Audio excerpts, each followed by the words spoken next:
ಇವತ್ತಿನ ತರಗತಿಯಲ್ಲಿ ನಾವು ಟೇಲ್ಸನ ಪ್ರಮೇಯ ಅಥವಾ ಮೂಲ ಸಮಾನುಪಾತತೆಯ ಪ್ರಮೇಯದ ಬಗ್ಗೆ ತಿಳಿದುಕೊಳ್ಳೋಣ. ಇದು ಮೋಸ್ಟ್ ಇಂಪಾರ್ಟೆಂಟ್ ಆದ ಪ್ರಮೇಯ ನಿಮ್ಮ ಎಕ್ಸಾಮ್ಗಾಗಿ. ಹಾಗಾಗಿ ಇದನ್ನು ನೀವು ಪ್ರಾಕ್ಟೀಸ್ ಮಾಡಿ ಮತ್ತು ಪರ್ಫೆಕ್ಟ್ ಆಗಿ.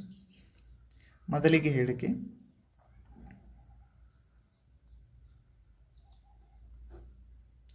ತ್ರಿಭುಜದ ಒಂದು ಬಾಹುವಿಗೆ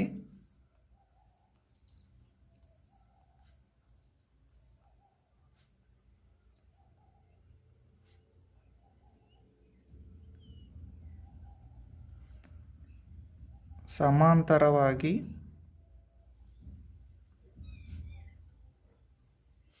ಎಳೆದ ಸರಳ ರೇಖೆಯು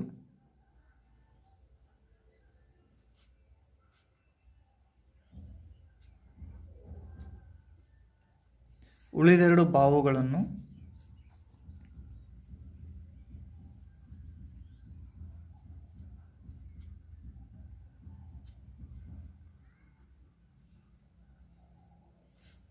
ಸಮಾನುಪಾತದಲ್ಲಿ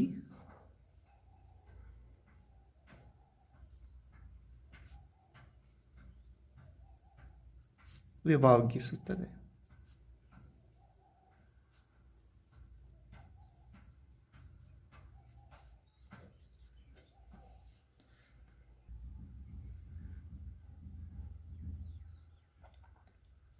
ದತ್ತದ ಕಡೆ ಹೋಗೋಣ. ದತ್ತ ಅಂದರೆ ಹೇಳಿಕೆಯಲ್ಲಿ ಕೊಟ್ಟಿರುವ ಎಲ್ಲ ಅಂಶಗಳನ್ನು ದತ್ತದಲ್ಲಿ ಬರೆಯಬೇಕು. ಹೇಳಿಕೆಯನ್ನು ಗಮನಿಸಿದಾಗ ತ್ರಿಭುಜದ ಒಂದು ಬಾಹುವಿಗೆ ಸಮಾನಾಂತರವಾಗಿ ಎಳೆದ ಸರಳ ರೇಖೆಯು ಅಂತ ಹೇಳಿದ್ದಾರೆ. ಸೊ ಹಾಗಾಗಿ ನಾವು ಮೊದಲಿಗೆ ಒಂದು ತ್ರಿಭುಜವನ್ನು ರಚಿಸಿಕೊಳ್ಳೋಣ. ಅದನ್ನು ABC ಎಂದು ಅನ್ನೋಣ. ತ್ರಿಭುಜದ ಒಂದು ಬಾಹುವಿಗೆ ಸಮಾನಾಂತರವಾಗಿ ಎಳೆದ ಸರಳ ರೇಖೆ. ಒಂದು ಸರಳ ರೇಖೆಯನ್ನು ರಚಿಸುತ್ತಾ ಇದ್ದೇನೆ. DU ಸರಳ ರೇಖೆ.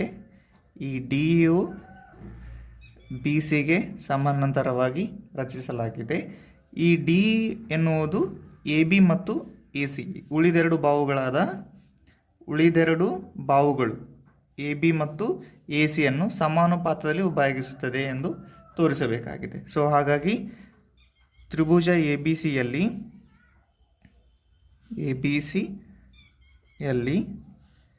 DE ಎಂಬ ಸರಳ ರೇಖೆಯನ್ನು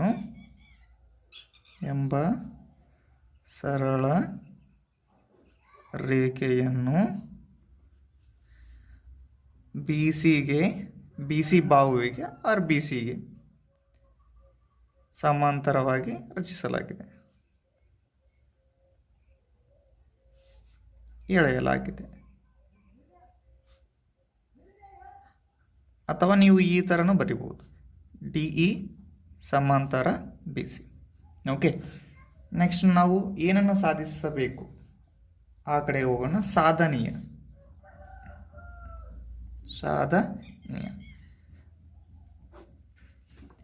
DE ಸರಳ ರೇಖೆಯು BCಗೆ ಸಮಾಂತರವಾಗಿ ಎಳೆದಾಗ, DE ಸರಳ ರೇಖೆಯು BC ಬಾಹುವಿಗೆ ಸಮಾಂತರವಾಗಿ ಎಳೆದಾಗ ಉಳಿದೆರಡು ಬಾಹುಗಳಾದ AB ಮತ್ತು ACಯನ್ನು ಸಮಾನುಪಾತದಲ್ಲಿ ವಿಭಾಗಿಸುತ್ತದೆ ಎಂದು ತೋರಿಸಬೇಕಾಗಿದೆ. ಸೊ ಹಾಗಾಗಿ ಸಮಾನುಪಾತ ಅಂದರೆ AD/DB = AE/EC ಎಂದು ತೋರಿಸಬೇಕು. AD/DB = AE/EC ಎಂದು ತೋರಿಸಬೇಕು. ಈ ಟೇಲ್ಸನ ಪ್ರಮೇಯ ಅಥವಾ ಮೂಲ ಸಮಾನುಪಾತತೆಯ ಪ್ರಮೇಯವನ್ನು ನಾವು ತ್ರಿಭುಜದ ವಿಸ್ತೀರ್ಣದ ಸೂತ್ರದ ಸಹಾಯದಿಂದ ಸಾಧಿಸುತ್ತೇವೆ. ಹಾಗಾಗಿ ರಚನೆಯನ್ನು ಮಾಡಿಕೊಳ್ಳೋಣ. ರಚನೆ: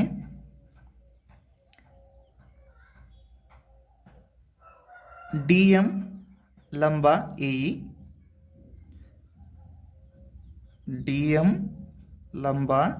AE, ಮತ್ತು ಅದೇ ರೀತಿಯಾಗಿ EN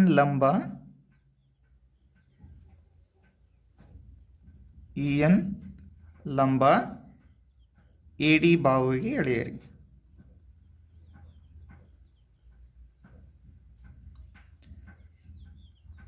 ಮತ್ತು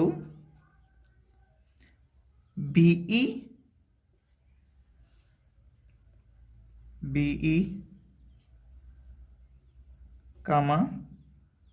ಸಿ ಡಿಯನ್ನು ಸೇರಿಸಿ.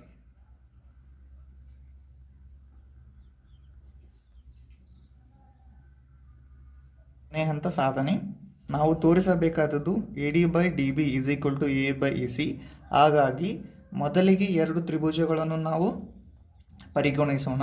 ಅದರಲ್ಲಿ AD ಬಾಹು, ಒಂದು ತ್ರಿಭುಜದಲ್ಲಿ AD ಬಾಹು ಇರುವಂಥ ತ್ರಿಭುಜವನ್ನು ಆಯ್ದುಕೊಳ್ಳಬೇಕು, ಇನ್ನೊಂದರಲ್ಲಿ DB ಬಾಹು ಇರುವಂಥ ತ್ರಿಭುಜವನ್ನು ಆಯ್ದುಕೊಳ್ಳಬೇಕು. ಮೊದಲನೇದಾಗಿ AD ಬಾಹು ಇರುವ ತ್ರಿಭುಜ ADE, AD ಬಾಹು ಇರುವ ತ್ರಿಭುಜ ADE. ಹಾಗಾಗಿ ನಾನು ADE ತ್ರಿಭುಜವನ್ನು ಪರಿಗಣಿಸುತ್ತೇನೆ. DB ಬಾಹು ಇರುವ ತ್ರಿಭುಜ BDE. ಅವೆರಡು ತ್ರಿಭುಜವನ್ನು ನಾನು ಪರಿಗಣಿಸುತ್ತೇನೆ. ತ್ರಿಭುಜ ADE ಮತ್ತು ತ್ರಿಭುಜ BDE ನಲ್ಲಿ ನಮಗೆ ತ್ರಿಭುಜದ ವಿಸ್ತೀರ್ಣ ಸೂತ್ರ ಗೊತ್ತಿದೆ. ಅದು ತ್ರಿಭುಜದ ವಿಸ್ತೀರ್ಣ ಸೂತ್ರ ಅರ್ಧ ಇಂಟು ಪಾದ ಇಂಟು ಎತ್ತರ. ನಿಮ್ಮ ಗಮನಕ್ಕಾಗಿ ಇವೆರಡು ತ್ರಿಭುಜಗಳ ವಿಸ್ತೀರ್ಣವನ್ನು ಸಮಾನುಪಾತದಲ್ಲಿ ಬರೆದಾಗ ತ್ರಿಭುಜ ADEದ ವಿಸ್ತೀರ್ಣ ಬಾಗಿಲೆ ತ್ರಿಭುಜ BDEದ ವಿಸ್ತೀರ್ಣ = ನಮಗೆ ಗೊತ್ತಿದೆ ತ್ರಿಭುಜದ ವಿಸ್ತೀರ್ಣ ಸೂತ್ರ ಏನಿದೆ, ಅರ್ಧ ಇಂಟು ಪಾದ ಇಂಟು ಎತ್ತರ. ಹಾಗಾಗಿ ಅರ್ಧ ಇಂಟು ತ್ರಿಭುಜ ADEಯಲ್ಲಿ ನಮಗೆ ಬೇಕಾದ ಅಂಶ AD. ಸೊ ಹಾಗಾಗಿ ನಾನು ADಯನ್ನು ಪಾದವಾಗಿ ತೆಗೆದುಕೊಳ್ಳುತ್ತೇನೆ. AD ಇಂಟು ADಗೆ ಲಂಬವಾಗಿ ನಾವು EN ಅನ್ನು ಎಳೆದಿದ್ದೇವೆ. ಈ ADಗೆ ಲಂಬ EN. ಸೊ ಹಾಗಾಗಿ ಎತ್ತರ ಇಲ್ಲಿ EN. ಇವಾಗ ನಾವು ಕೆಳಗಿನ ಅಂಶಕ್ಕೆ ಬರೋಣ. ತ್ರಿಭುಜ BDEನಲ್ಲಿ ತ್ರಿಭುಜದ ವಿಸ್ತೀರ್ಣ ಸೂತ್ರ ಅರ್ಧ ಇಂಟು ಪಾದ ಇಂಟು ಎತ್ತರ. ಸೊ ಅರ್ಧ ಇಂಟು ಪಾದ, ನಮಗೆ ಬೇಕಾದ ಅಂಶ DB. ಸೊ ಹಾಗಾಗಿ ನಾನು DBಯನ್ನು ಪಾದವಾಗಿ ತೆಗೆದುಕೊಳ್ಳುತ್ತೇನೆ. ಆವಾಗ ಎತ್ತರ, ಈ BD ಅನ್ನೋದು ಒಂದು ವಿಶಾಲ ಕೋನ ತ್ರಿಭುಜ. ಹಾಗಾಗಿ ಅದರ ಪಾದವನ್ನು ವೃದ್ಧಿಸಿ ಅದರ ಬೇರೊಂದು ಬಿಂದುವಿನಿಂದ ನಾವು ಲಂಬವನ್ನು ರಚಿಸುತ್ತೇವೆ. ಸೊ ಹಾಗಾಗಿ EN ಅನ್ನೋದು ಇಲ್ಲಿ ಎತ್ತರ. ಇಲ್ಲಿ ಗಮನವಿಟ್ಟು ನೋಡಬೇಕಾದ ಅಂಶವೆಂದರೆ ಈ BDE ಅನ್ನೋದು ಒಂದು ವಿಶಾಲ ಕೋನ ತ್ರಿಭುಜಕ್ಕೆ ಯಾವಾಗಲೂ ನಾವು ಈ ಪಾದವನ್ನು ವೃದ್ಧಿಸಿ ಅಪೋಸಿಟ್ ಬಿಂದುವಿನಿಂದ ಲಂಬವನ್ನು ಎಳೆಯುತ್ತೇವೆ. BD ಪಾದವನ್ನು ವೃದ್ಧಿಸಿದಾಗ EN ಲಂಬವಾಗುತ್ತದೆ. EN goes cancel. ಸಮ ಅಂಶಗಳನ್ನು ಛೇದಿಸಿದಾಗ ಆಫ್ ಗೋಸ್ ಕ್ಯಾನ್ಸಲ್ಸ್. ಉಳಿದದ್ದು AD/DB. ಇದಕ್ಕೆ ಇಕ್ವೇಷನ್ 1 ಎಂದು ಪರಿಗಣಿಸಿ. ಈಗ ನಾನು ಬಲಭಾಗದ ಅಂಶದ ಕಡೆ ಹೋಗ್ತಾ ಇದ್ದೇನೆ. AE/EC ತೋರಿಸಬೇಕಾಗಿದೆ. ಸೊ ಹಾಗಾಗಿ AE ಇರುವ ತ್ರಿಭುಜ ADE, AE ಬಾಹು ಇರುವ ತ್ರಿಭುಜ ADE ಮತ್ತು EC ಬಾಹು ಇರುವ ತ್ರಿಭುಜ CDE. ಹಾಗಾಗಿ ಅವೆರಡು ತ್ರಿಭುಜಗಳನ್ನು ಪರಿಗಣಿಸಿದಾಗ ತ್ರಿಭುಜ ADE ಮತ್ತು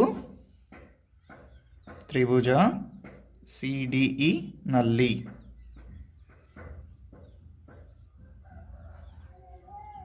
CDE ತ್ರಿಭುಜ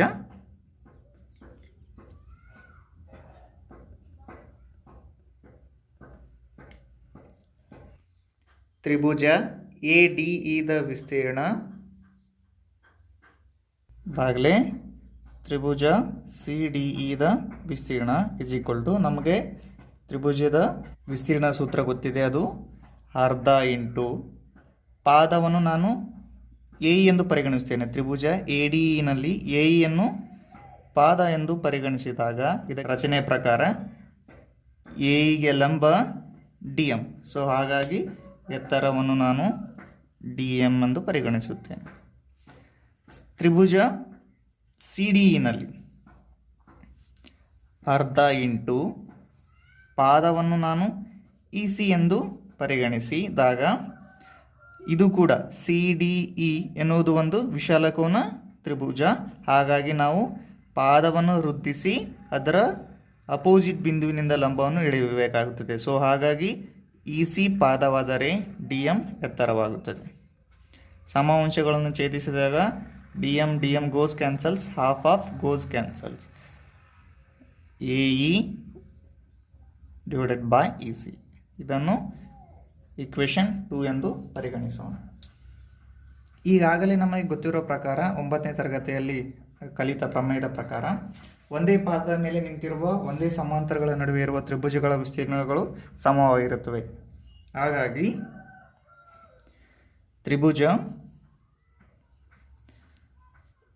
ತ್ರಿಭುಜದ ವಿಸ್ತೀರ್ಣ BDE ಯು ತ್ರಿಭುಜದ ವಿಸ್ತೀರ್ಣ CDEಗೆ ಸಮ. ಕಾರಣ ಒಂದೇ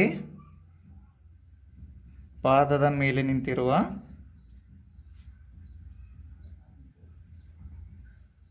ಮತ್ತು ಒಂದೇ ಸಮಾಂತರಗಳ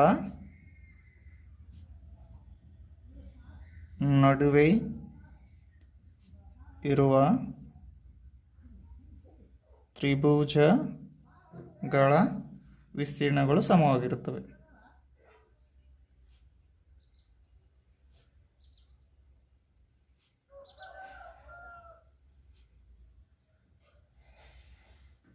ಇಲ್ಲಿ ತ್ರಿಭುಜ BDE ಮತ್ತು ತ್ರಿಭುಜ CDE ಇವೆರಡು ಒಂದೇ ಪಾದ ಅಂದರೆ ಈ DE ಪಾದದ ಮೇಲಿವೆ ಮತ್ತು ಒಂದೇ ಸಮಾಂತರಗಳು DE ಸಮಾಂತರ BC ಮಧ್ಯೆ ಇವೆ. ಸೊ ಹಾಗಾಗಿ ಇವೆರಡೂ ತ್ರಿಭುಜದ ವಿಸ್ತೀರ್ಣಗಳು ಸಮನಾಗಿವೆ.